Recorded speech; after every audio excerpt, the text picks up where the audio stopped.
और यहाँ पे देख सकते हो फ्रेंड, ये जो है ये टैंगल हार्ट का इतना सुंदर पौधा। हेलो दोस्तों, कैसे हैं आप सबका स्वागत है। आज मेरा वीडियो जो है फ्रेंड इस टैंगल हार्ट प्लांट के ऊपर है। टैंगल हार्ट जो होता है बहुत ही कम देखभाल में चलने वाला एक हैंग करने वाला इंडोर प्लांट होता है। ये जो होता है फ्रेंड बहुत आसानी से मल्टीप्लाई हो जाता है कटिंग के द्वारा। छोटा सा टुकड़ा भी अगर हम इसके लगाते हैं तो ये बहुत आसानी से इस तरीके से एक बड़ा प्लांट बन जाता है।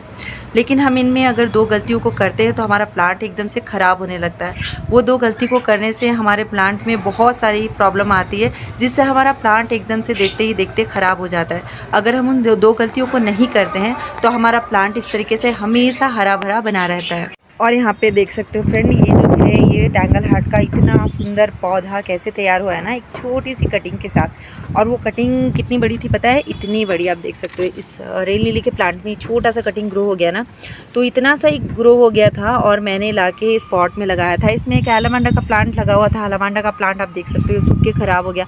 करीब 5 साल पुराना था मेरी बालकनी में, और बालकनी में मैंने ये टैंगल हार्ट का लगाया था।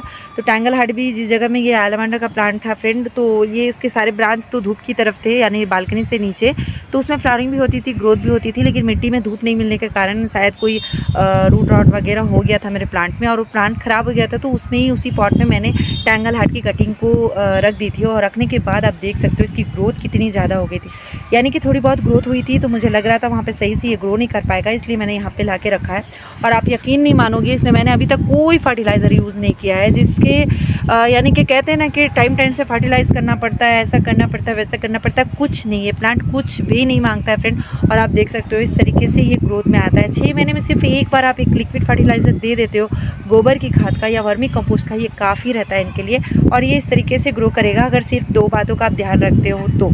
और आप देख सकते हो इसकी ग्रोथ कितनी ज़्यादा हुई है ना, कितना खूबसूरत है। ये कौन से पॉट में लगा है वो भी नहीं पता चल रहा है कि ये किस पॉट में लगा हुआ है। तो इस तरीके से आपको भी ग्रोथ चाहिए तो आगे वीडियो को ज़रूर देखें। जैसे यहाँ पे भी मेरा ये जो है एस्पैरागस का प्लांट है फ्रेंड, और उसके नीचे यहाँ पे कुछ कटिंग ग्रो हो गई थी। और होने के बाद आप देख सकते हो पूरा का पूरा पॉट एकदम मिट्टी ढक गया है इसका। तो इस तरीके से फास्ट ग्रोथ होती है। बरसात के टाइम पे तो और ज़्यादा ग्रोथ इसकी फास्ट हो जाती है, क्योंकि हमेशा हवाओं में मॉइस्चर रहता है फ्रेंड, इसकी वजह से। और इसको ठंडा वाला मौसम बहुत ज़्यादा पसंद है, तो इसके लिए बारिश वाला मौसम जो रहता है तब ये बहुत फास्ट ग्रोथ में आता है। तो आपके पास इस प्लांट की छोटी सी कटिंग भी मिलती है, तो आप पहले लेके लगा लो कहीं से भी, या फिर आप नर्सरी से लाना चाहते हो तो आप ला के लगा सकते हो। जैसे कि मेरा ये वाला प्लांट फ्रेंड आप देख सकते हो ये एकदम से ख़राब हो रहा है। तो इसमें वो 2 गलती हो गई थी, जिसकी वजह से ये प्लांट इस तरीके से हो गया है। और यहाँ पे भी आप देख सकते हो ये वाला प्लांट, लेकिन ये दोनों प्लांट ख़राब नहीं हुए हैं फ्रेंड, ये ज़िंदा हैं, हेल्दी हैं। अगर मैं इनको छाया वाली जगह में थोड़ा सा रखती हूँ तो ये फिर से सुधर जाएंगे, यानी कि ठीक हो जाएंगे। जैसे कि मेरा ये वाला प्लांट देख सकते हैं आप, बहुत ज़्यादा हेल्दी है। अभी मैंने कुछ दिन पहले इसकी कटिंग को लगाया था फ्रेंड, और ये इतना ज़्यादा बुसी सा बन गया है। जैसे कि यहाँ पे तो इनको मल्टीप्लाई करना बहुत आसान है। सिर्फ यहाँ से जैसे आप एक छोटा सा टुकड़ा लेते हो, और इस टुकड़े को लेके सिर्फ इसके ये जो नीचे वाला हिस्सा है फ्रेंड, इसको मिट्टी में यहाँ पे दबाना होगा। सिर्फ हम इसमें मिट्टी में अगर इसको दबा देते हैं तो यहीं पे इसकी ग्रोथ शुरू हो जाती है। जैसे कि मैंने यहाँ पे रखा हुआ है और हाथ में थोड़ी सी मिट्टी ली है फ्रेंड, और यहाँ पे सिर्फ इतना करना है, थोड़ा सा पानी दे देना है, वहीं पे इसकी ग्रोथ फिर से शुरू हो जाएगी। तो वो जो 2 गलती है जो हमें नहीं करना चाहिए टैंगल हार्ट के प्लांट में, पहली चीज़ ये है, आप देख सकते हो इसमें डायरेक्ट धूप लग रहा है ना। तो इस तरीके से जब डायरेक्ट धूप लगता है तो हमारे प्लांट का जो कलर है ऐसा हो जाता है फ्रेंड।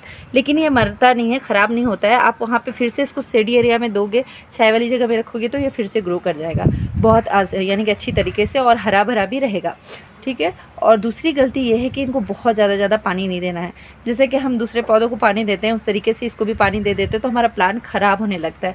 हमारे जो टैंगल हार्ट के प्लांट होते हैं उसमें जो ये पत्ते हैं फ्रेंड, इसके पत्तों में ही पानी भरा हुआ रहता है। जैसे कि आप इसको दबा के ऐसे देखेंगे तो ये बहुत ज़्यादा, आप देख सकते हो मैंने इसे तोड़ा है तो ये एकदम से पानी निकल रहा है ना अंदर से। तो ये एक सेकुलेंट प्लांट की तरह है, तो इसमें बहुत ज़्यादा पानी स्टोर होकर रहता है, तो इनको बहुत ज़्यादा पानी नहीं चाहिए। अगर आप बारिश वाली जगह में भी रख रहे हो तो अपने प्लांट को वहाँ से हटा लो, जब तक यानी कि अपनी प्लांट की मिट्टी 1-1.5 इंच तक सूख नहीं जाती है तब तक हमें पानी नहीं देना है। अगर हमारे प्लांट की मिट्टी 1-1.5 इंच उतनी सूख जाती है, जैसे कि ये वाला पॉट, इसकी मिट्टी इतनी ज़्यादा सूखी है ना, ऊपर से भुरभुरी मिट्टी है। तो इस तरीके से जब मिट्टी सूख जाती है तभी हमें पानी देना है। अगर मिट्टी में मॉइस्चर रहता है तो बिल्कुल पानी नहीं देना, क्योंकि हम इसमें ज़्यादा पानी देंगे तो ये प्लांट एकदम से ख़राब होने लगेगा। और जो इसका लोकेशन होता है, ये एक इंडोर हैंगिंग प्लांट है, लेकिन इसका मतलब ये नहीं है कि कहीं अंधेरी वाली जगह में हम रख देते हैं, बालकनी में एकदम से उजाला नहीं रहता है और वहाँ पे हम रखते हैं और हम सोचते हैं कि बहुत अच्छे से ग्रो करेगा, तब ये बिल्कुल ग्रो नहीं करता है। अभी जो मैंने बालकनी में मेरे उस हैंगिंग प्लांट को दिखाया था, वो बालकनी के एक साइड में था जहाँ पे बहुत अच्छा खासा उजाला आता है वहाँ पे, और एक मेरा बालकनी का दूसरा साइड है, वहाँ पे वो प्लांट बिल्कुल ग्रो नहीं करता है। इसलिए मैं ये सारे हैंगिंग प्लांट यहीं पे लाके मैंने रखा हुआ है, क्योंकि छत में बहुत अच्छा खासा उजाला आता रहता है और साथ ही साथ ये रैक में रखे हुए हैं, इसीलिए ये इतने अच्छी तरीके से ग्रो करते हैं। इनको ग्रो करने के लिए बहुत कुछ करना नहीं पड़ता है फ्रेंड, बहुत ज़्यादा खाद भी नहीं चाहिए। एक तरह का इंडोर प्लांट है तो इनको बहुत ज़्यादा खाद चाहिए नहीं होता है। सिर्फ इनकी अच्छी ग्रोथ के लिए हमें सिर्फ उन 2 बातों का ध्यान रखना है, यानी कि प्लांट की मिट्टी जब सूख जाती है 1-1.5 इंच तक, तभी हमें पानी देना है, यानी कि इस तरीके से। और इसमें डायरेक्ट धूप देना नहीं है। अगर आप ऐसी जगह में रख रहे हो जहाँ पे डायरेक्ट धूप लग रहा है तो आपका प्लांट इस तरीके से होने लगेगा। इसके लिए आप ऐसी जगह में रखो जहाँ दिन भर उजाला सा रहता है, लेकिन यानी कि धूप नहीं लगता हो। धूप अगर लग भी रहा है फ्रेंड तो सुबह की या शाम की धूप इसको मिलती है तो ही ये बहुत अच्छे से ग्रो करता है। अगर दिन भर की तेज़ धूप रहेगी तो आपका प्लांट भी ऐसा हो जाएगा। तो अगर अपने प्लांट को हेल्दी रखना है, एकदम से हरा भरा रखना है टैंगल हार्ट के प्लांट को, तो आप उसको छाई वाली जगह दें, और जहाँ पे बहुत अच्छा खासा उजाला आता है वैसी जगह, ना कि ऐसी धूप वाली जगह। अगर धूप वाली जगह में वो रहेगा तो ऐसा ख़राब हो जाएगा। और 6 महीने में एक बार भी आप कोई लिक्विड फर्टिलाइज़र दे देते हो अपने प्लांट को तो वो काफ़ी होता है। इससे ज़्यादा ये प्लांट कुछ नहीं मांगते फ्रेंड, और इस तरीके से आपके पास सालों साल बने रहते हैं। फिर ठीक है दोस्तों, मिलती हूँ इंशाल्लाह अपनी अगली वीडियो में।